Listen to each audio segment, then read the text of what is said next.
Hi, I'm Tom Volpe from Volpe Woodworks. Welcome to my YouTube channel. This video is a continuation of my other videos, the earlier ones where I recommend 5 woods for novice veneer users to work with, and then another video where I tell you to stay away from until you get a little bit more experience. Well, this is an expansion of that where I'm going to introduce you to exotic wood burl veneers. Burl wood veneers are the eye candy of woodworking. Whatever you put it on, it just has such a visual impact. I love working with burls. If you're a wood turner, you're probably going to be familiar with a lot of the names of the species I'm going to mention. Most tree species will develop a burl of some type somewhere on the tree, but only about 24 trees will actually develop enough, or they're common enough that they can get a burl big enough that can be sliced into a commercial veneer.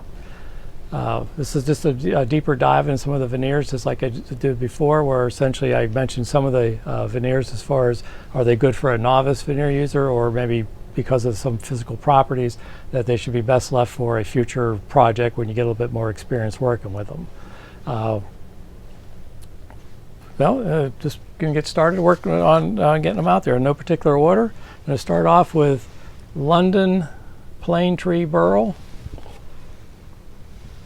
I'm not real a fan of this particular one right off the bat. It just leaves me flat. There's nothing about it. It's just a very small patterned cluster pattern to it. It is a good wood for a novice veneer user. It cuts very easily. It actually is quite flexible, almost leather-like. The cluster pattern is typically an 1/8 inch to maybe a 3/8 of an inch in diameter. I've seen this used in marquetry pictures where they use the cluster pattern to simulate the wood with the leaves in a tree and such, the tree canopy and such. Because of the small density of the clusters, it would be good for a bent wood ring. You could actually see, on the same scale that the ring would be, the cluster pattern would show up quite well, and it is a flexible veneer. Again, I'm just not a real fan of this particular one, but a good wood for a novice veneer user. Oak burl. Love it. Love working with oak burl. It's prone to have natural bark inclusions and some stains. Even with those included in the finished product, it's kind of acceptable. It kind of adds to the panache of the product itself, or the finished project. The more ratio of cluster pattern to the defects and such makes it take on more of a rustic look to it. But for the most part, just kind of looks like a leather in a wood form. But I love working with walnut or oak burl. Probably not a good wood for a novice veneer user, though. It does tend to be a rather dense wood. It does require sharp tools. So probably save that one for when you have a little bit more experience. Milton burl.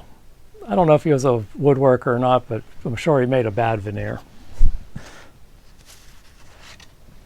Vavona burl, otherwise known as redwood burl.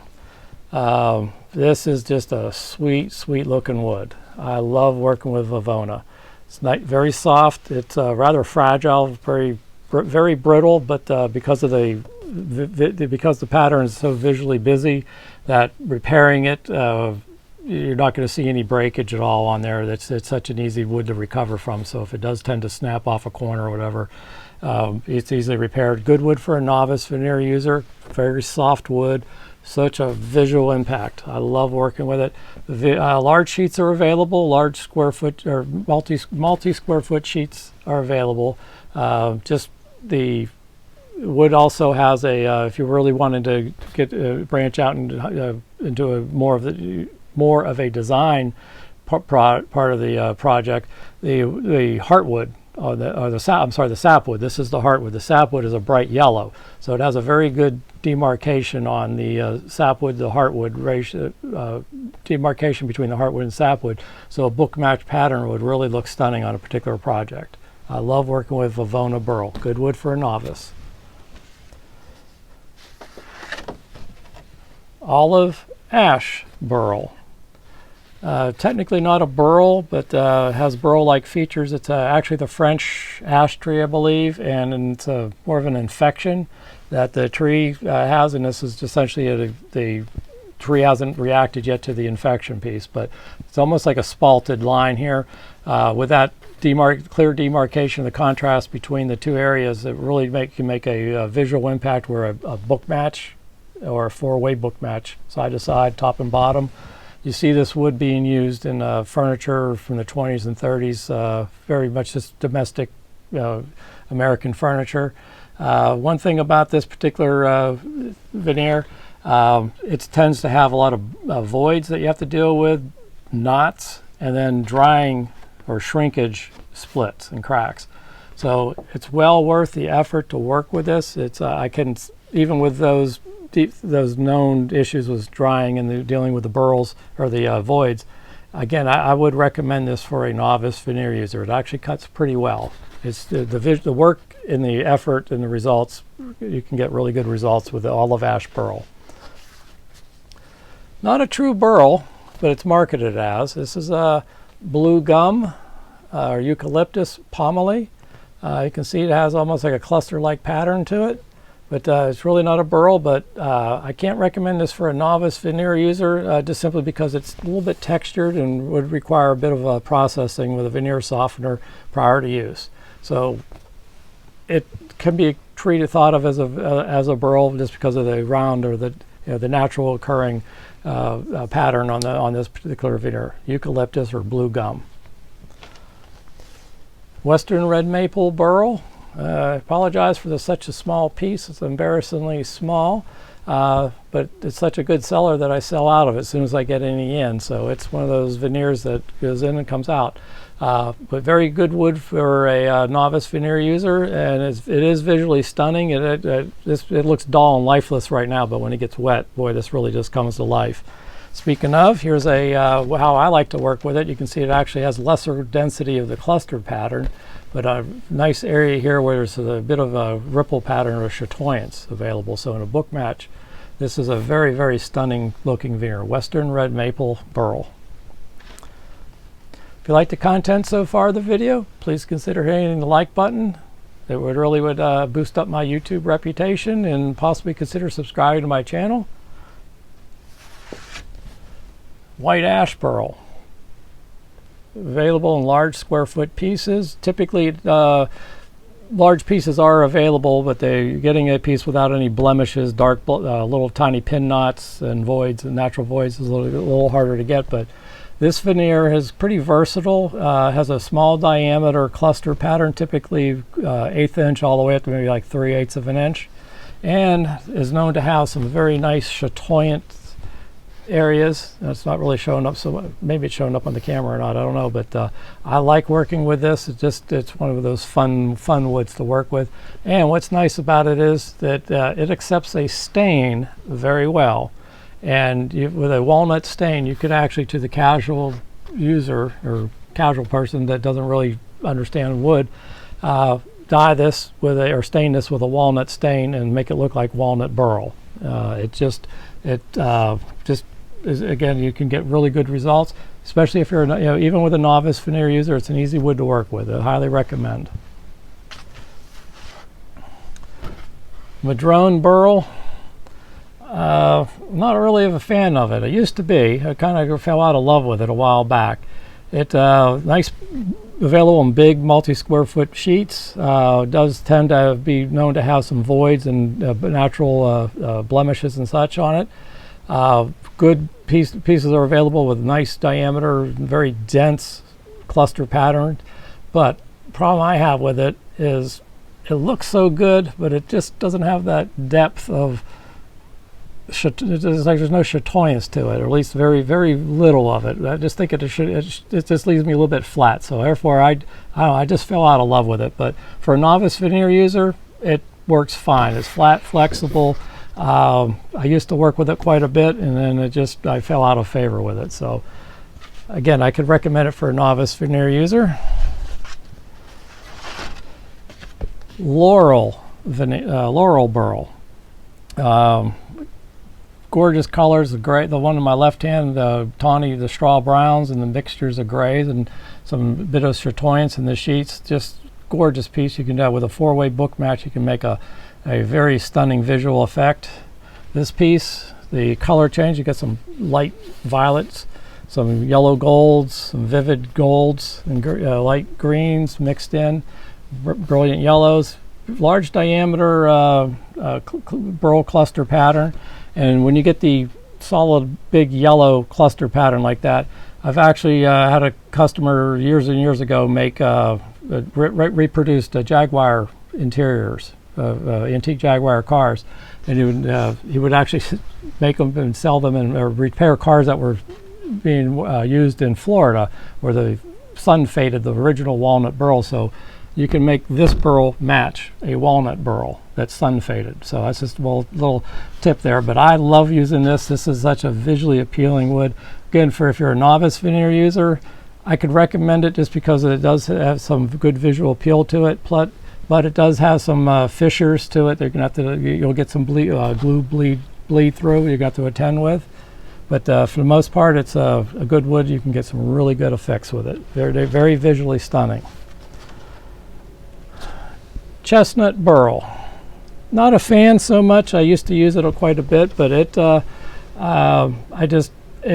don't care the size of the cluster pattern. The big diameter ones, the 1/2 inch all the way up to 3 inches, just doesn't fit the scale of my particular projects anymore. So I don't use much of this anymore. But the actual other sections, there is some really pieces can contain the chatoyant look where you just get some really good depth to it. I don't recommend it for a novice veneer user. It is a wood of a little bit of a texture, and it does require a little bit more prepping to get it to be pressed flat, and a little bit, it has a lot of fuzz to it and such, so it is going to require a little bit more sanding. So probably just wait till you get a little bit more experience on some projects. But chestnut burl or oriental or Asian, it's an Asian chestnut or Chinese chestnut, I'm sorry, Chinese chestnut. Mappa burl.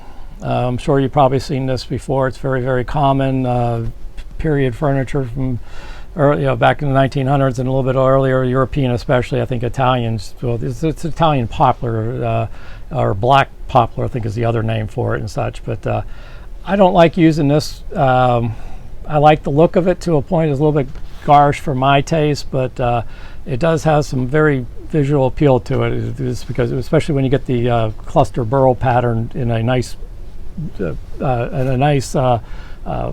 separation, somewhere to some bit of a symmetry. Speaking of symmetry, I actually have this one set up as a bookmark or a book match pair.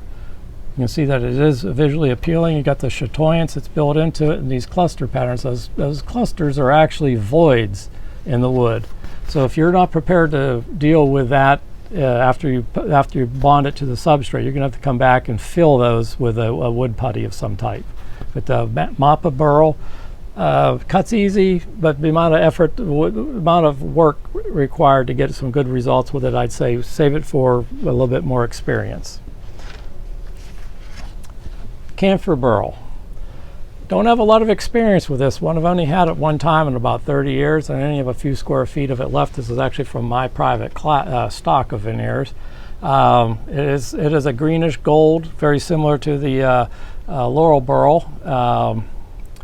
It has a big diameter cluster, probably an inch, anywhere from 3/8 to an inch diameter.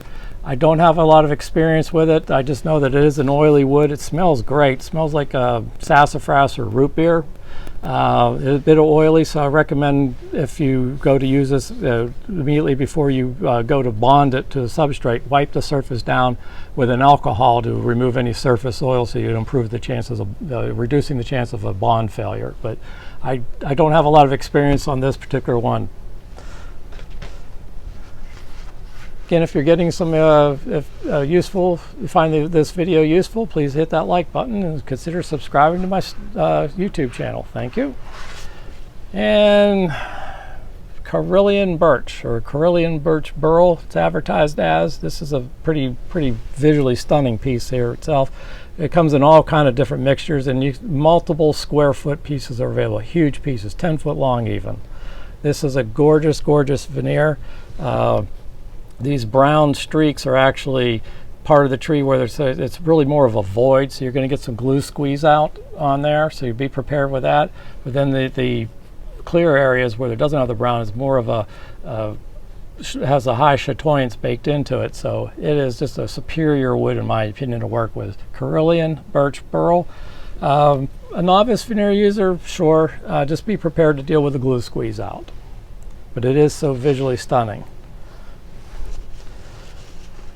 If you've done any furniture repair, I'm sure you have antique furniture repair, I'm sure you've probably ran across this veneer before. This is Carpathian elm burl, very common, been used for a couple hundred years in furniture.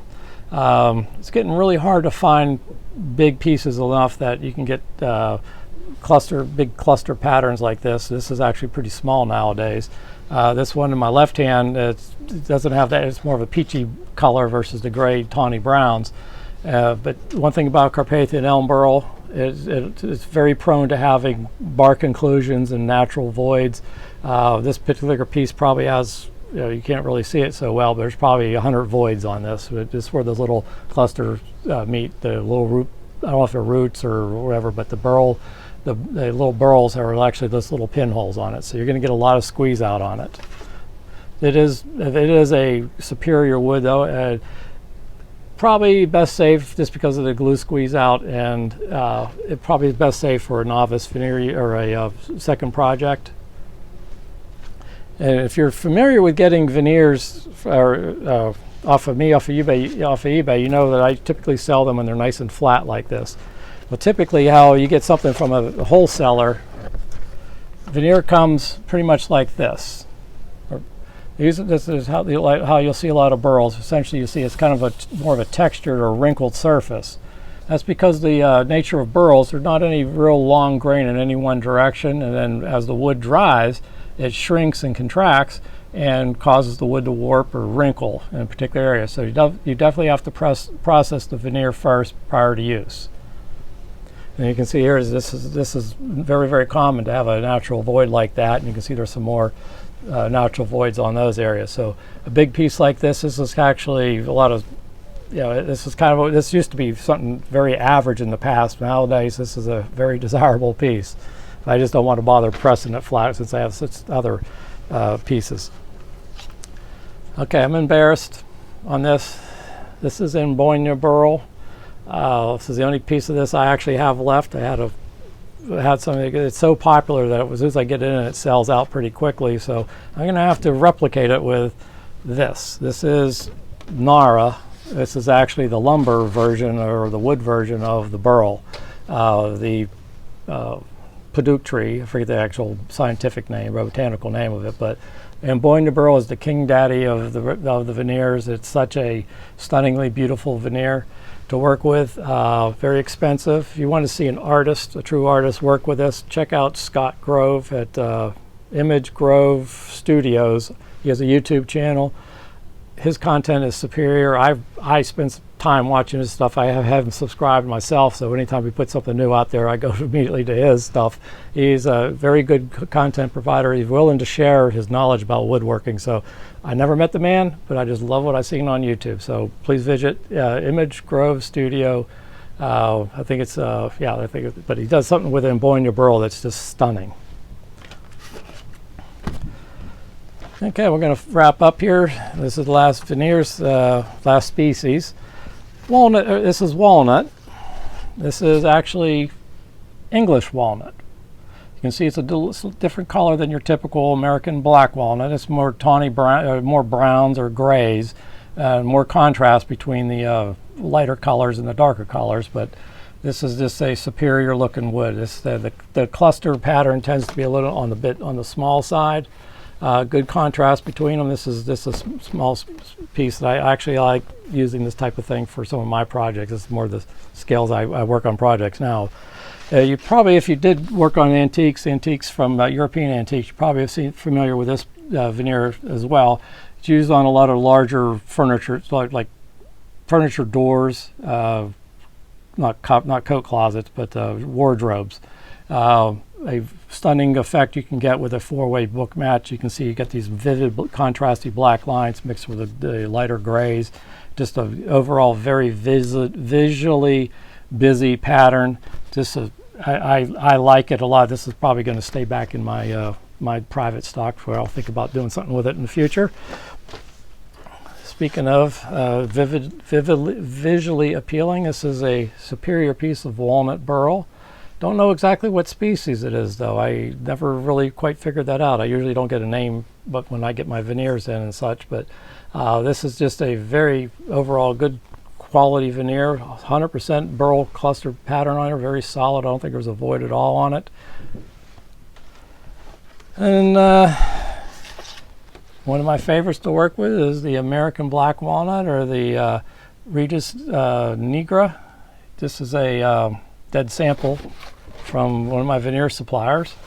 The diameter, the veneer itself comes off of a burl. You can see how big of it, it's put on a lathe and turned. So this is how essentially it's pulled off of a lathe in one big contiguous sheet and dried flat. This is just a gorgeous piece of veneer. I do recommend walnut for a novice veneer user. It does tend to be a very porous wood, so you're definitely going to expect bleed through. And burls just in general are going to have natural voids on them itself, so you just have to contend with those and worry about the glue squeeze through.